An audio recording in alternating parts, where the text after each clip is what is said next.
Hi, good morning, everyone. Welcome to the webinar, 5 Common AI Deployment Pitfalls and How to Avoid Them. Happy to have you all here with us today. If you're joining us from England, then I hope you are enjoying the sunshine. It's finally arrived. And if you're joining us from further afield, then good afternoon or good morning. While we're just waiting for a couple of people to join, I'm just going to run through a couple of basic housekeeping things. So all the slides will be sent out after the webinar. You should get those within a couple of hours of the webinar finishing. So do keep an eye out for them in your inbox. We'll be taking questions throughout. So please navigate to the chat function. We would advise that you use the chat over the Q&A because that means everyone can see any questions that you put in. So if you just find the chat box and can test it out if you want, but any questions that you have, pop them in there and I will be trying to stop the presenters, Ivan and Kushal, if there's anything relevant. I've got a couple of goodies at the end. So if you are able to stay right into the end, we've got a few giveaways for you. So I'm just seeing we've got quite a few people joining. I think we're probably in a good place to get started. Right, so some introductions. So I am Rachel, I'm the CMO here at Applaud, been with Applaud for about 4 years. Obviously we've had loads and loads of AI developments in our platform. If you've been joining us for any of the other AI webinars that we've had in the series, you will know about some of the really cool stuff that we've got going on. So I'm really excited to get stuck into it today. I'm joined by Ivan and Kushal. Ivan, I'll let you introduce yourself. Hi everyone, my name's Ivan. I'm the CEO and co-founder of Applaud. Looking forward to continuing our AI series. We're into the point now where we're doing this for real, putting it out, and looking forward to sharing some of the lessons that we've been learning around putting AI out into real businesses. So thanks for having me, Rachel. Good to be here. And Kushal, do you want to do a quick introduction? Hi everyone, this is Kushal Bhattacharya. I am the engagement manager in Applaud working at Global Services team. So I've been here with Applaud over 5 years now. And yes, we have been doing actual AI deployment now with multiple clients, and happy to share my knowledge and what we have gathered throughout the process. Perfect. Thanks, Rachel. Thank you. Okay, so before we get stuck into all of our lovely AI content, I'm just going to ask Ivan for any newbies that we've got on, and I think we do have quite a few, just to give us a quick overview of the Applaud product suite and how the AI assistant particularly fits into that. Sure, I'll be very quick because we've got a lot to get through today. But yes, Applaud delivers a suite of solutions that enhances your HR service delivery function. It improves the experience, for employees and managers looking for answers or trying to find out where to go to complete everyday HR tasks. We've been working really hard over the last year or so to embed generative AI across our entire suite. You can see the different components on the screen there, but AI we're using now to create tasks with things like onboarding journeys or creating or improving your knowledge content, writing policies, checking tone of voice, that sort of thing. Today, we're really going to be focusing on the one thing that most customers are starting on, which is with a generative AI assistant. Those are the early projects that we've been working on. There's been some really great lessons coming out of doing that for real. Yeah, looking forward to talking through some of the learning points that we've had off that particular part of our suite going live with a few customers. Perfect. Thank you for that. Okay, let's get stuck into our first lesson. Ivan, do you want to talk us through this one, data quality? So number 1 of 5. So I think there's a theme going through all of these. If you start thinking of AI almost like a new hire within your business, obviously it isn't a hire, but it's a bit of technology that is acting like a person. And a lot of the lessons that we've learned is really changing the mindset around how you deal with something like AI, which is a bit of a kind of black box, lot of magic going on. When you're looking at the AI assistant, it's there to answer questions on things around your business. It's not like ChatGPT or some other consumer-based AI bot that is scanning the internet and pulling all that information from public views and giving you answers. It's looking at your content and potentially your data if you want to be really adventurous. And of course, it's only as good as the content that goes in. So it's the classic garbage in, garbage out is kind of the cliche, but it's so true. And what we've been seeing from early projects with customers is a lot of the stuff where AI doesn't get it quite right isn't down to the tech, it's down to that content going in. So Kushal is in a good place to talk about this. He's been working on some of these projects, but things like if you're a global company, for example, and you've got a global policy and maybe a local policy for particular countries, can AI navigate that and understand which policy to go to when someone asks a very generic question? Have you got coverage across all of your content? All of your policies across your suite? Because I will talk about formats AI can and can't do. One of the big learning points though is you've got to go into these projects understanding what your strategy is around knowledge. It doesn't mean you have to go into a big cleanup exercise or anything like that, but you've got to have in your mind, where is your knowledge sitting? What sort of state is it in? What kind of documents are going to come out? If you dump AI on top of an unstructured G Drive mess of documents or a SharePoint mess of documents, you're going to get poor answers out. And actually, we've seen that with early trials where customers have tried that and been kind of dissatisfied with what's come out. Is often down to that content. So think about where your content is. Your vendor of choice, whether it's us or someone else, will. So one of the first questions we'll ask is, where is your content? How do we get hold of it? What the quality is? Kusha, you've had some experience with this. What sort of doctors have you seen in early ones that we've been working on? Yes, Ivan. So I think this is a very interesting topic actually, and the things that we have seen is easily which can be corrected. So, for example, I can give a few examples. Like we see that most of the companies have articles written on payroll cutovers or your dental insurance plans and stuffs like that. And we have seen the articles which are referencing to an older year or an older date. So that and when the article is not updated with the current year, that's what confuses the users, because the AI will actually scrape through the same content and bring the information in front of the users. So that's one of the prime examples of like outdated content. And does that help the users or not? Because that creates more confusion rather than helping the user solve their problem. So that's one of the prime examples that we have seen. And coming to conflicting content, yes, that's one of the exact examples that you mentioned, Ivan. So like we have seen absence policies, like annual leave policies, which are written for globally. And then there are again annual leave policies specific to country. For example, India or UK or US or even South Africa might have their own annual leave policies written. But then that becomes challenging for AI to understand when a user asks question, which policy to refer to and which from where to bring the information. So proper tagging of the knowledge is something that can be exercised and can be improved to make the answers and to make the content much better. Yeah. And sorry.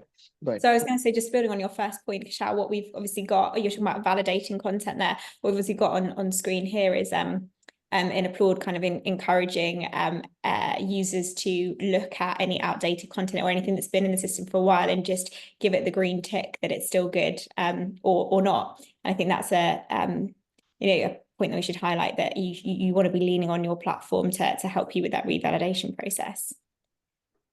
Yes, that's a great point, Rachel. Because what happens is the knowledge management and the AI both goes hand in hand. So the knowledge management also provides an option where the generative AI actually revalidates the content, and it gives an overall picture to the HRs that maybe there are some contents which are outdated. So that provides much easy access rather than HRs going through each and every article. So that becomes much easier for HRs to manage the content and keep it up to date as well. Yeah. Thank you.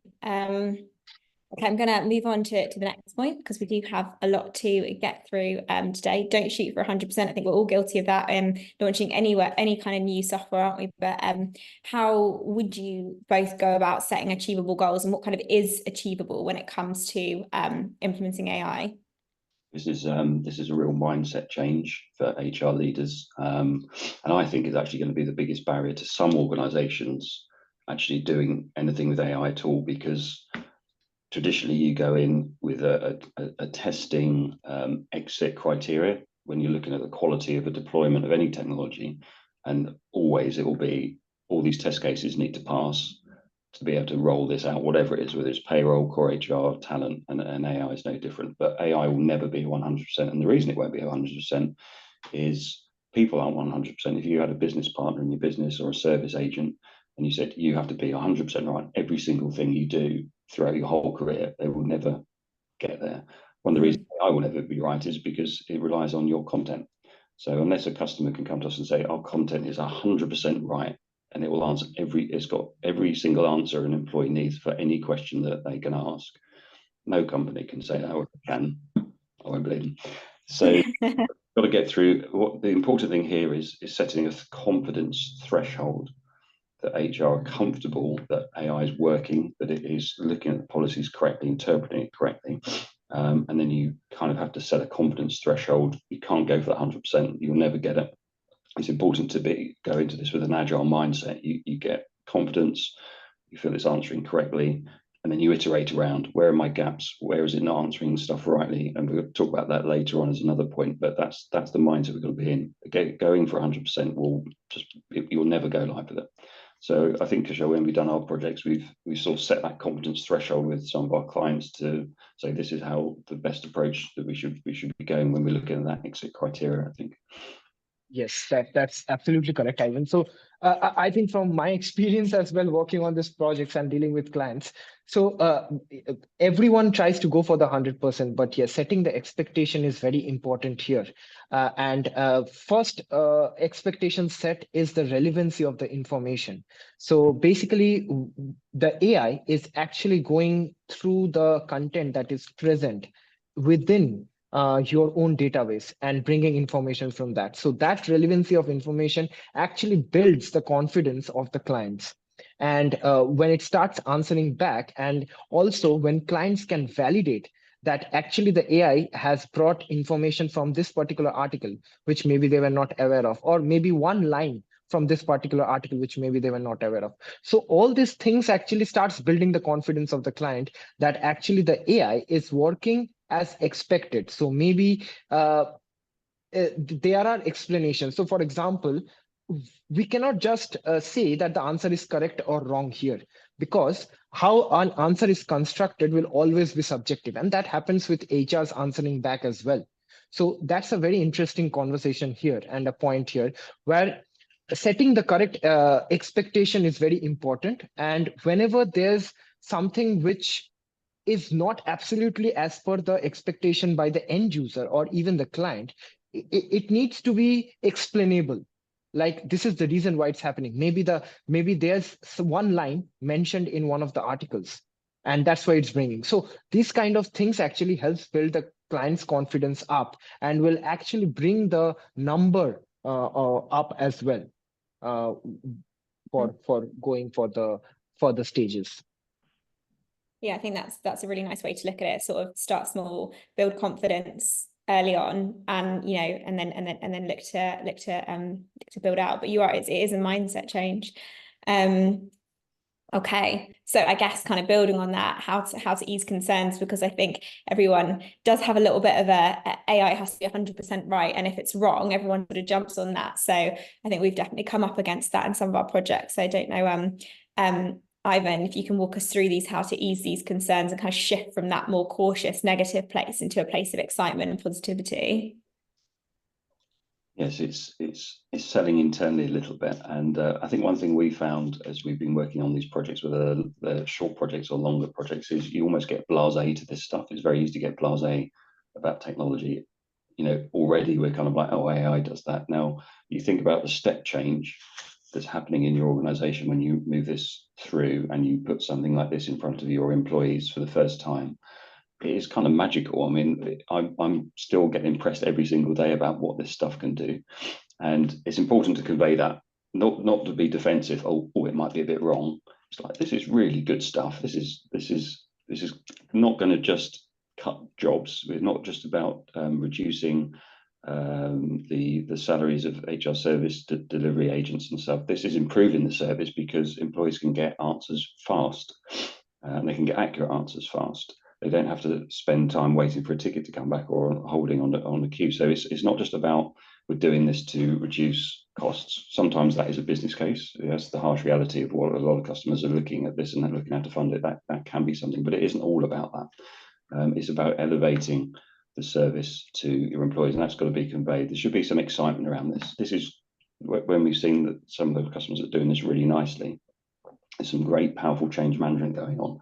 They're really kind of creating a buzz around this, evangelizing that this is coming soon. You know, there's only 2 months to go before you'll have this. You know, kind of creating that internal marketing, and then there's also some other stuff around how you pull your employees into maybe part of testing groups before it goes live. You know, just don't dump it on them, but actually involve people earlier on as part of that project cycle. So there's loads of stuff in here, loads of stuff to talk through. But again, Kushal, you've been on the cutting edge of some of this stuff and being closer to what customers are doing. What success stories have you seen in this area?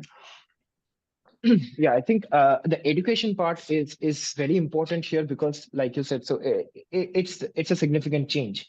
It does create a huge amount of excitement, and I think the most important part here is involving the end users in part of the testing from a very early stage. So basically, selecting some sort of a focused group of the end users and bringing them early in the testing part to gather their feedback, to create more buzz, to create more excitement, so that going forward, as part of the change management process, these employee groups become your champions to promote the product, to promote the technology, the AI assistant to their departments, to their even countries. So I think that's one of the biggest success story that I have seen from the deployments that we have done. So yes. I mean, I think both of you have talked there a lot about building excitement, but we just had a really interesting question come in on the chat, which is how do we address potential resistance from senior management or stakeholders when proposing deployment of AI assistants? And I think that's a really good question. How do we get over some of these people that might be a little bit cautious or have valid concerns? How can we address those and try and get them on side? The most effective way I've seen that happen is to give them access to it or show them. And once you see this technology working on your own policies, not a sales demo, not something that the vendor comes along and says, look at this, but actually on your own data knowledge, I've already seen that buying just comes like that. And actually what happens is the excitement starts to spread. In fact, on a couple of projects now, we've gone and said, look at this, this is good in HR. And then you've got other departments saying, I want some of that. Right. There's been a few examples of that in the last couple of weeks where we've done C-suite demos, or the clients done internal C-suite demos, and other department heads have said, I want that for my department as well. Mm-hmm. And it's all come through internal evangelism on your own sort of deployment. That's yeah, fine. Oh, yeah, that makes sense. And that's, you know, obviously echoing what Kushal said earlier about do a couple of small things really, really well early on and build that confidence and then kind of expand from there. Okay, fab. Right, functional and non-functional testing. Obviously, we touched on this a little bit earlier, but it's such an unknown, isn't it? How to test an AI assistant. So I think we've learned some valuable lessons along the way. Ivan, do you want to talk us through those? I love this topic. I wouldn't mind doing half an hour just on this, but I think we started on our first projects. We kind of like, how do you test this? So again, think about AI as a kind of a virtual person. What essentially you're doing is trying to test a conversation. How do you test a conversation between two people? You know, you just don't know what people are going to ask. And actually, when in our first projects, what we did is, you know, you give this to a client and you say, go off and, you know, just play with that. And the natural inclination is you will start doing what I call positive testing. You'll be saying things like, what's the compassionate leave policy here? Or, you know, what benefits can I get by working in the UK or something like that? Actually, once you get into this, you've got to think much wider and broader than that. There's some great examples on the screen. We're obviously not going to go through those, but, you know, you're trying to anticipate anything that an employee can ask, anything. And you've got to, how do you test for infinite possibilities? So it's a really interesting challenge. And actually, when we researched this, there's very, very little out there, which is one of the reasons we're doing this webinar. We just couldn't find any like educational or materials other than kind of hypothetical examples that people are on YouTube and stuff like that. I'm not sure how many of these projects actually happen, but that testing piece was a real interesting journey to go through. And this is one of the big learning points for us is, again, how do you go to a client and say you've got to test all these things and you come out with that confidence level that's not 100% but maybe 90. So Kushal, you've done this for real. You've now got quite a nice methodology together to how to start on this. What's your kind of recommended approach for not just testing what we got on screen, but just the general testing of policies and getting that confidence level up? Yeah. I think this is something like which was a complete blind case for us, because there has been a lot of buzz, but there hasn't been any real use case which can guide us. So what we did is we came back and we created a strategy on how we can actually test this and what makes sense. And when we actually performed the strategy with our clients, we saw that it gave great results. So what strategy we chose here is starting small and then scaling up. So what you want to achieve here is you want to test the first major thing is the relevancy of the information. That means that the AI is bringing the correct information back. So how do you test that? When you have, suppose you have 2000 articles and each articles like you have 2 documents. So that becomes like 4000 documents. So how do you test 4000 documents? Because whoever is testing, they might not know what's there in the document. So that's how we did. So we started small. We started with 1 article. Then we went to 5 articles. Then we went to 10 articles. Then we went to 15 articles. So scaling up, starting small and scaling up and making sure that the relevancy of the information is correct. Then what we do is we repeat the same exercise for multiple countries. For example, you start with maybe India, you start with maybe UK, you start with maybe US, and then you repeat that for multiple countries. And then you scale it up to persona level. So for example, if you have a requirement of like a global persona, a manager persona, a HR persona, so then you start scaling it to multiple persona level. So that's how you can get the confidence that the relevancy of the information is correct. The bot is not hallucinating, and the bot is actually providing information back from the content that's already present. And also like citations, like how do users understand that they are actually getting the information from this particular article? So like a debug option, where you can refer back to the article and see, oh yes, this is written in the article, so that means the information is correct. So all these things have actually built the confidence of the client and on basically the relevancy of the information. And then comes your next level of testing, which is basically the tone of the bot. How is the interaction happening? How is the conversation happening? Then the functionality of the bot, like how easy is it to converse? How easy is it to move from one place to another? How the performance of the bot is. Then if you want to basically link the bot to maybe raising a case or link them to some HR contacts and stuff like that. So those comes later, but this is the step-by-step process that we have seen gather a lot of confidence and benefit and actually helped us move forward in the project as well. Mm-hmm.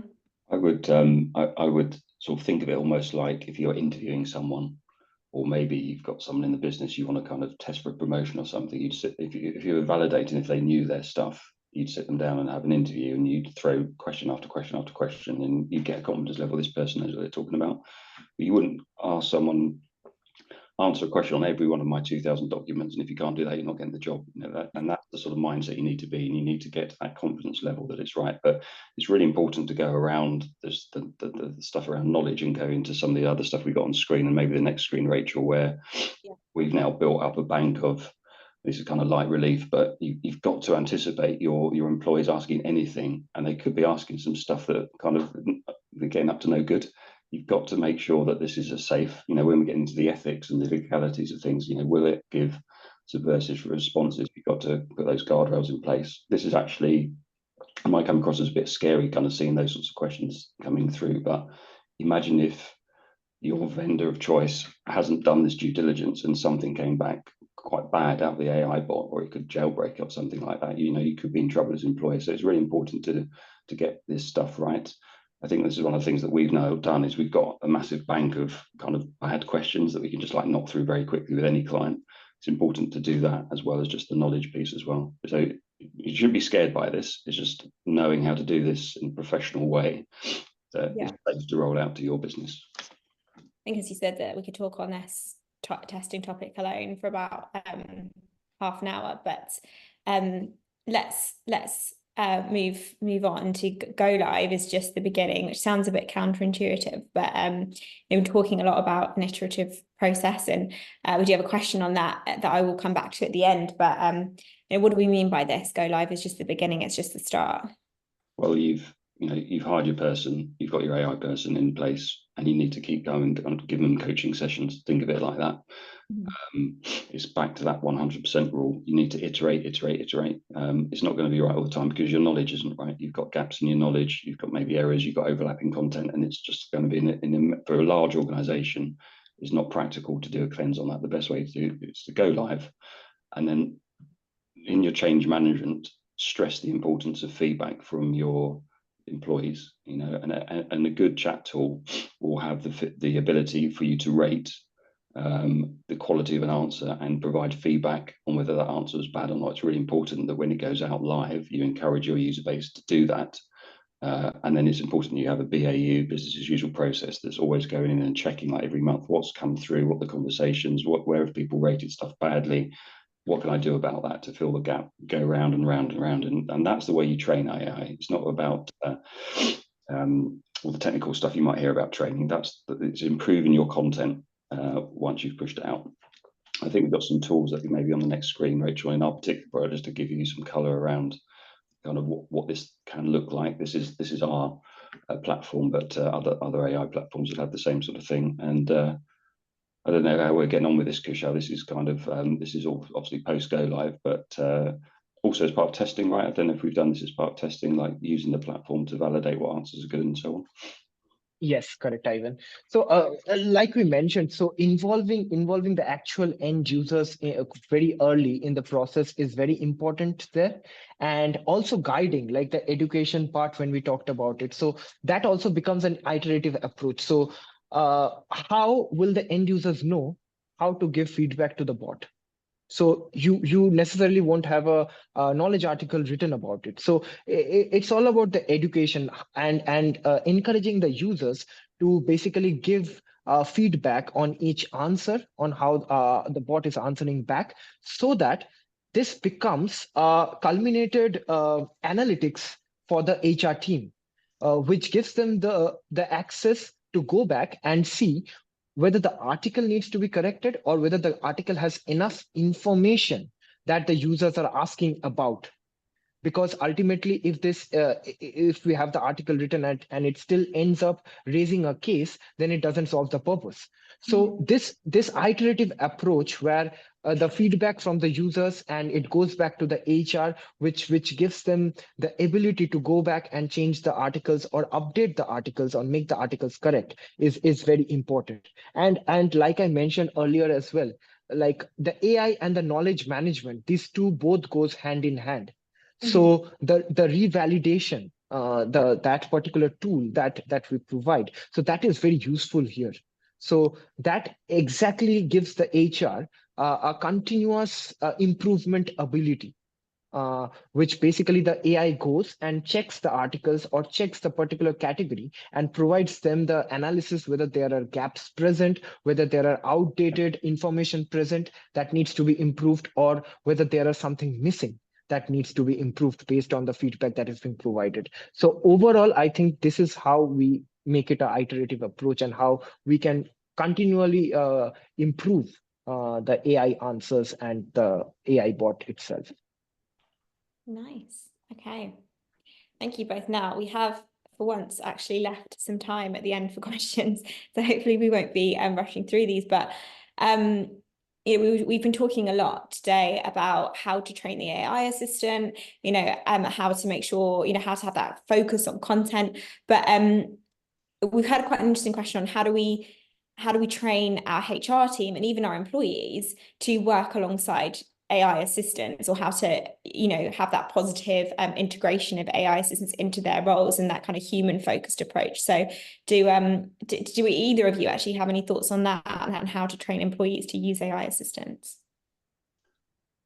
I think in terms of the kind of end user, like the employees training, our hope would be that you wouldn't need to do that. I mean, most people can use a bot in regular websites. So I think most people kind of understand how to use it. It's more about setting the expectations of what that bot can answer on. Sometimes customers will roll it out on one part of their knowledge base rather than, I don't know, maybe can't answer questions on how to procure new information, for example. So there's a bit of change management. So I think the question's probably more geared around how do HR professionals, whether you're an HR business partner or a service desk agent or someone in charge of content and policies, how do you work with AI? So there's some technical skills that are needed.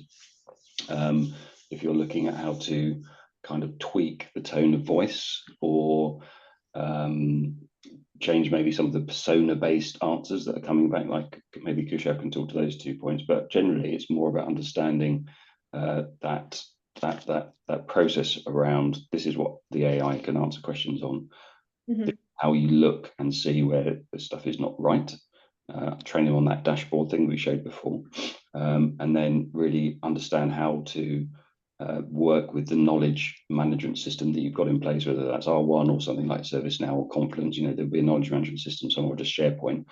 How are you going around refining that knowledge? Because that's the key, that's the petrol for this engine here, right? Is your knowledge. It's going around improving that all the time, where to fill the gaps in. There's some operational stuff around things like handoffs. When does your AI come to an end and needs to hand off to your service desk agent when you talk to a real person? That's kind of more process based. But I think of how HR need to embrace it and own it is really around kind of policing the knowledge part of it. Okay. Kushal, I'm going to give this question to you because I think you've talked quite a lot about this in the session. So this is from David Mulligan. So appreciate the points around the iterative approach, but what is it specifically that means those projects that do aim for 100% often fail? Tough question. So I think like the first set of expectation is when we say 100%, like again 100%, like I have been talking about, so it's very subjective. So a person who is asking a question can prefer a brief answer or prefer a detailed answer.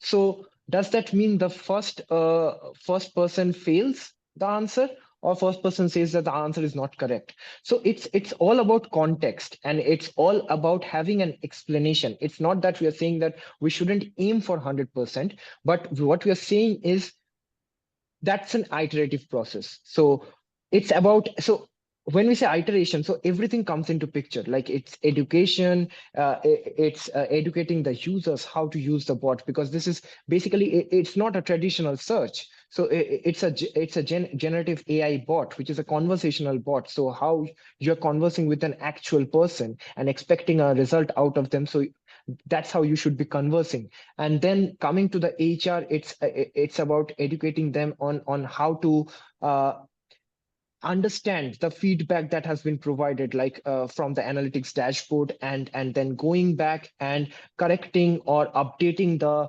knowledge so that the AI improves over time. Few examples, like maybe there in US there are a lot of states. So what we have also noticed is, for example, if a person sitting in Wisconsin is asking something about their own state law, if your articles are not correctly tagged with the particular state, and then the bot won't be able to know that they have to pick up that relevant information. So what I'm trying to say is, if you are putting everything under the umbrella of the United States, then it becomes a problem for the AI to bring that answer back. So very small instances, which doesn't make up the majority, but these are the small lessons that we have learned, which can be an iterative process and actually help improve the AI in future. Yes, I think to David's point a little bit more is this 100% thing. We don't want to alarm people. You can't put an AI assistant out that makes you, as an employer, legally culpable for, you know, something wrong in the workplace, or give really, really bad information. But what's interesting when you push this out to real users and their expectations is they will fail the test case based, exactly as Kusha said, on the way it answers your question, not the facts.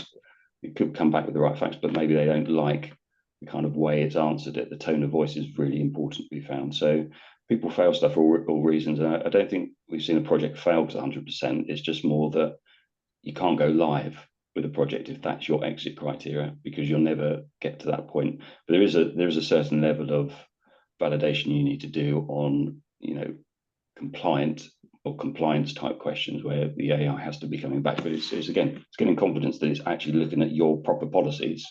Once you've got that, you kind of naturally feel safe because you know it's only answering stuff that you've provided it. And as long as you've got confidence in your policies, then get that confidence to roll stuff out.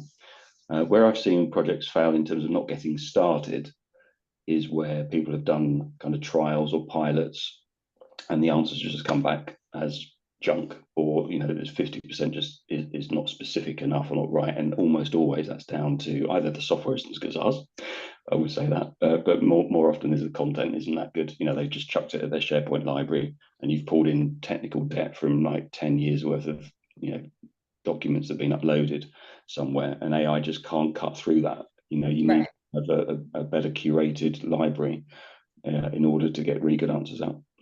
Yeah, okay, that makes sense. Right, last question, and this one comes up a lot, I think worth addressing it. What steps can we take to protect sensitive employee data when integrating AI into our HR systems? Go on, Kusha, you can take that one. Yeah, I think the most important step and here is basically the data models. So it's all about security and access control. So there should be specific data models which are capturing sensitive employee information, and AI should not have access to that. So that's the first and basic step. So that should eliminate the major problem. And the second step, which we showed as part of the testing procedure as well, that there needs to be guardrails put as well. So it shouldn't mean that we have done some testing where we are asking the bot about personal information and it's not returning back we are happy with it. Like we said, go live is just the start. So this needs to be an iterative process. We just cannot leave it there. So this sort of testing needs to be done on a regular or a periodic basis, just to make sure that the AI is not getting any information, and the due diligence is done by the project team or by the HRs as well. So I think that's the most important part here. Yeah, perfect. Thank you both. Okay, those are all the questions that have come through on the chat, but if anyone does have anything else, or, you know, you can always drop us an email afterwards and we will come back to you. A lot of the slideware and the screens that you saw were of the Applaud platform. So if you would like to try it out for yourself, you can scan the QR code on screen to sign up for our 30-day free trial. And you can actually put our own AI assistant to the test. So you can upload your own policy documents, or, you know, maybe potentially something a little bit less sensitive, and you can quiz our AI assistant on your own document. So as Ivan was saying earlier, that's often one of the best ways to create internal champions. So please do give it a go. And this isn't the last in the AI EX webinar series. We do have 2 more webinars coming up. So again, you can use the QR code on screen to see not just these 2, but also some of the AI webinars that we have run in the past as well, if you want to watch the recording of those. But we'll be sending out an email after this with all of the slides, links to the free trial, and some other bits and pieces in there as well. So do look out for that. But that brings us to the end of today's session. So thank you, Ivan. Thank you, Kushal. And thanks everyone for joining us. We'll see you soon. Thank you. Thank you. Bye.